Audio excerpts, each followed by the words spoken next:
Cuco, welcome, darling. Alright, nice to be here. Do you have like a step when you're on the dance floor, like at the club? What's your step? What is it? No, I just kind of like stand there awkward. I'm just kind of. All right, let's stand here awkward and just kind of like. I'm just kind of. Yeah, I'm good at that. 1, 2, 3, wow! Oh, okay, cool. I love this so dude. So welcome to where the are you show. from, Doug? I'm from Hawthorne. Hawthorne, California. Next to Inglewood. 20 minutes down the highway, thank you. All right, so is there a rivalry between Hawthorne and Inglewood? I don't think so. I hope not. You know, I actually. Why? Because the people from Inglewood, like, you don't want to have any issues with them, or? I mean, it's not. I mean, I don't see like. I'm not like oh like man like it's my city. I just kind of like South Bay in general. Like, I think it's a cool like area. So I think It is. So I just like all the cities. So I don't see like. Well, I know our like schools like I guess had like rivalries when it came Oh to yeah, like, that's normal between the school teams and yeah. whatnot. But I don't think like the cities hate each other. I hope not. Well, we got into Inglewood in the house. Fights? Nah. No, this guy's not fighting. He's Yeah. Wait, hey, Look at can him. we get Lalo? Get on here for a second. We gotta show an Inglewood resident just to Are you from represent. Inglewood? Come on, Lalo, get on camera. Yo. Inglewood is in the house. Hawthorne's in the house, and you know what, Oscar? Are you gonna come out here too? No, he's not coming out. Okay. Yo, Lalo is our most LA guy under the roof of LATV. All right. So, dude, I love your song "Lo Que Siento." Is that us? Yeah, lo que siento. Where'd that come from? Because I love how simple it is, and in the I beginning know. it seems It's like like So catchy. mellow. right. What, So like, yeah, what I mean- influenced you to do that? I mean, honestly, like I always grew up with like a lot of like MC Magic and like Baby Bash and stuff like. Oh, okay. And like a lot of romanticas too, like Los Redis, Los Panchos and stuff. That's what my family grew me up on. So like I kind of like mixed everything together, and then like a whole bunch of post production with like all the equipment that I have like modernized and versus like all like the lo-fi stuff, and I kind of just put it together. Okay. And then it's kind of like this like super like soft beat that I can But like. that's the thing. It's like if I would have heard that song like 5, 6, 7 years ago, I would have had a different reaction. Like you actually make it seem kind of underground, kind of alternative, Yeah. kind of like, you know what I'm saying? Like it Well, like has a different synthesizer feel. type of feel Yeah. to it. Well, even the way that you shot the video, all like simple. You're almost kind of making fun of yourself a little bit, or the video. Maybe he's like, no, I wasn't. But like it kind of seems, I don't know. It seems sophisticated and homemade at the same time. Do you understand what I'm saying? It's like homemade, but you can't make anything like that homemade. Wait, which video? Well, the one that has just one shot, Lo Que Siento, that we just Oh, played. I mean, I didn't record it. That was Lee at Kinda Neat. Shout out to Lee because like he's cool. Like he just, Shouts out. I mean that whole like concept of the video isn't like it isn't like necessarily like unique for me. Like it's actually like they do like a lot of live performances with like a lot Right. of different Like Caliucci's. yeah, they had all of Caliucci's, those Ghost artists. Main.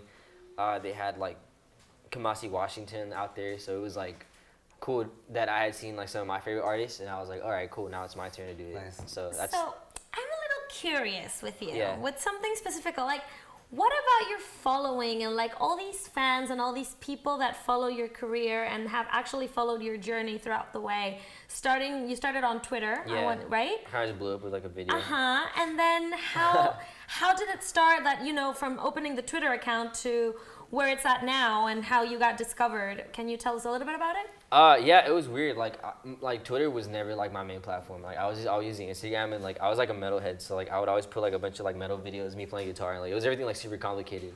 And then like out of nowhere, like last year after I graduated high school, I just decided to put like this video of me playing slide guitar. And like the day was kind of a weird day because like my cockatoo had died. Oh, wow. So like I was into a bunch of like sad music. And then like Sleepwalk came on, and like I was like, dude, like that's cool. And I had the slide like because you have this little like ring that like covers your whole finger, and then you could, rather than playing guitar like standing like the way it usually stands, you could like lay it down. You could like create this like sound, kind of like a violin. Okay. So I just like followed Sleepwalk and like retuned the guitar, and then like I put it on Twitter. I didn't expect like anything of it, but like it's kind of blew up. And It like just blew up. yeah, it was weird because I was also wearing like it was just what I was wearing that day, but like coincidentally I was wearing like Puya's merch with like Underdog, and people like recognized the shirt, and then it got to Puya, and he saw the video, he retweeted it. My God. So that kind of gave me like a big boost, and I had Twitter for already like 4 years, and then like literally until last year. It just Yeah, it just like exploded, and like I got this following. People like actually like click on my profile and click the link that was like attached to it, and then they started like spreading the music like crazy. And then it's just like this blessing because then after that, like I would make more videos, and more like slide guitar videos, more covers, and then like Caliucci's would routine my video. And then I like love her. So that's literally funny when fame comes to you without it being, Yeah, it was it's not weird. even in your bucket list. It's not expected, and then it's there because I think people also see and they can sense the talent. Now, does that bring you to like a lot of Latinas there that are maybe like, making their cue to you somehow? Throw their You panties have at a lot you. of Latina, followers who actually cool. love you. Yeah, it's But- cool. It's cool because like. yeah, it is cool. Yeah, because like I mean that's like my people, That's Yeah. that's like raza. So like it's cool to like have my own people supporting me, and then it's cool when they're like yo, I dedicated this song to like my boyfriend, and like now we're both going to like your show, and then like when I finally hitting their cities, and like it's cool to finally see like these like and it's you go to like the shows, it's like a lot of brown kids, and then like it's just cool because like damn like I don't know because I never really had like a lot of like Latino artists to like look up to like in the general like music industry, like it was just like well, who do I like go for to like listen to? And I also I wasn't like educated enough in like Latino artistry, so I just didn't know where to look for like artists that were kind Do of you like speak me. Spanish? Yeah. Okay. Cuco, going back to your social media, I want to know, do you really cry during sex? I don't. But Yeah, that's the song, right? No, that's his. Yeah, What's that's my your Twitter screen name? handle. I cry during That's sex. your Twitter Yeah, name, it's- of course. I I cry cry during during sex. sex. Where the heck did that name come from? just like I think like everything. Now you can't change it. Yeah, I mean everything in my life's Dun, kind of dun. like this. Like I feel like everything's just kind of a joke. It's a so, joke. like- It's everything in your life is a half joke. There's always some truth to everything. But you look so serious that it makes it funnier somehow. Because No, like totally. I would totally buy it. But Now, you're like what is with this paraphernalia? I This definitely cried during sex. what you do? Bruno's like, yes, I cry. Paraphernalia that you have on your website that promotes the use of marijuana. I mean, you have a whole line of merchandise with Yeah. your name on it. Do Really? you That do I you didn't. partake? It's legal now. Go ahead and say it. I know, huh? No, I mean honestly, it's just cool merch that I feel like, especially I mean it just like the vibe of my music kind of just, it's like perfect just to like get high to. Zone out. Yeah, it's funny. My mom like got mad at me for like selling that stuff. She was like, ¿Por qué estás vendiendo esas cosas? I'm like, Nice. For selling it or for smoking it? Or for both? for both. Yeah. There you go. I want some rules for you. We're asking Yeah. people who are very successful on social media. Do you have any rules for creating this grassroots following that you've done? Are there any do's or don'ts that you want to share? That's hard. I mean, cause I don't do anything for like attention. I guess I just kind of like. You're yourself. I'm sorry, but yeah, like I don't know. I just literally like just do like what you want to do. Kind of just put it out, like not like to look for like acceptance from people because like I feel like this whole mentality like when people go and like want to make music and work, it's like oh, I'm gonna do it because I'm gonna get this far and I'm gonna like get rich and I'm gonna do this. It's like I probably pushed my music like when I barely started. I was probably like, yo, like I would just like tweet at big artists and like, hey, check my music out. Then after like a week of doing that, I just kind of gave up and I was like, this is annoying and like I don't like doing this. So I just let it be what it is. I'd put music out and then people would just like listen to it and I was like, all right, cool. So if people hear it, if they like it, they like it. If they don't, like I could care less. And they say that when you let go, it's when magic happens, and that's exactly like Yeah. what you live by. Because seriously, you were not expecting it. And Bruno, you were saying something really important on the break. Oh, really? Thanks. Just say it again. I was. No, just he basically covered it. I just think that that's the dopest way to build a fan base and to actually get people to care about you is to be authentically yourself and not look for something in return.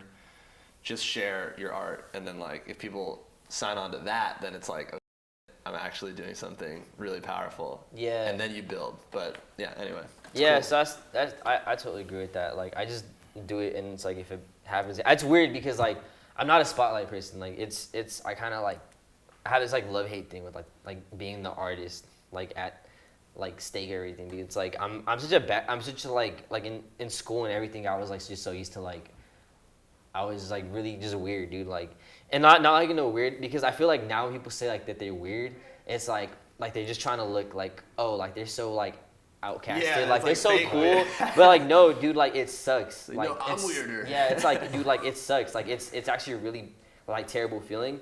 So like it's weird for me to be thrown in this spotlight that's like yo like I have to like this is like I'm the artist so I have to do all this stuff and it's like which is cool. Like I'm totally cool with like prospering and being able to like take all my homies with me. Do your friends take a big, are a big part of this process with you? Yeah, like Because I see some of them are here. Hey. Hi guys. So yeah, what is the part that they play in this journey for you? So I have like just the homies around my band members, but also like they give like the whole live performance and the live set of everything. Like they re-envisioned with this little like thing that was my music. They just like expanded it that much more and like what could possibly be done with my music, because it's like I would never imagine that like Stay for a Bit would be this like this like it's this slow happy song would turn into like this funk song that they could just like jam out and be like crazy on, versus like Lava Lamp that was just this like soft but very like soft and hard like trap beat that was like the very like melodic in the chords. I never thought it could be like this like beautiful like even like more powerful love song when it was played live. So it's like they believe in you and they guide it. And your fans believe in you. All right, now it's time to play a game with you. Okay, it's called Follow Unfollow. Yeah!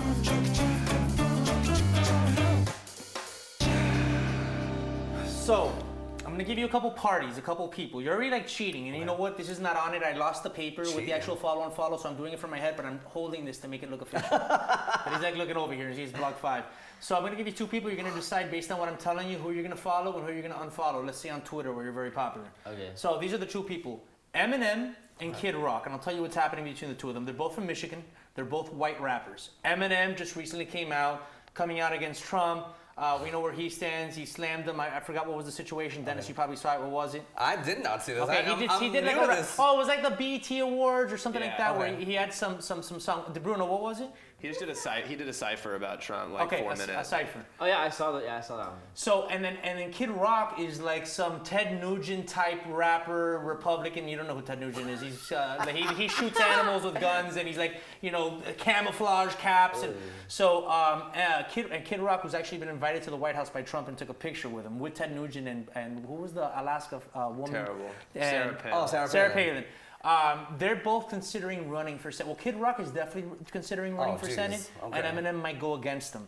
Who are you gonna follow? Who are you gonna unfollow? I'm for sure like follow Eminem and like unfollow Kid Rock. But did you ever follow Eminem before, or were you kind of like, oh, he's played out? I mean, I always like listen.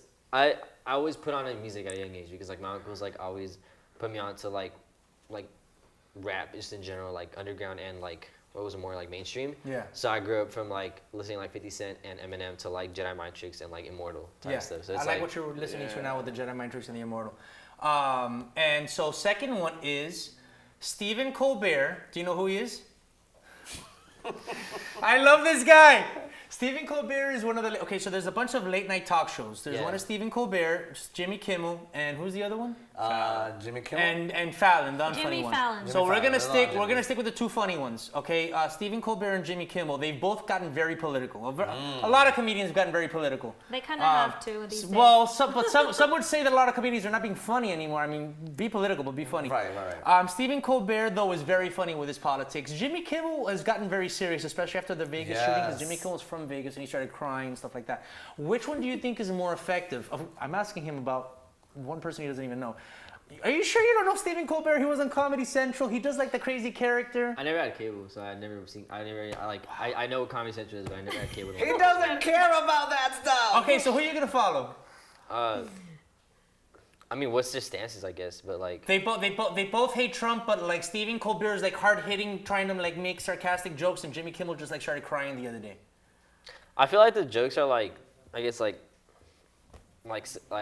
successful to like some extent, but I feel like after a cool minute of like just like a whole bunch of like tragedy after like bad thing happening, I feel like just kind of like staying sarcastic and like just kind of making anything into a joke is pretty like, I don't know.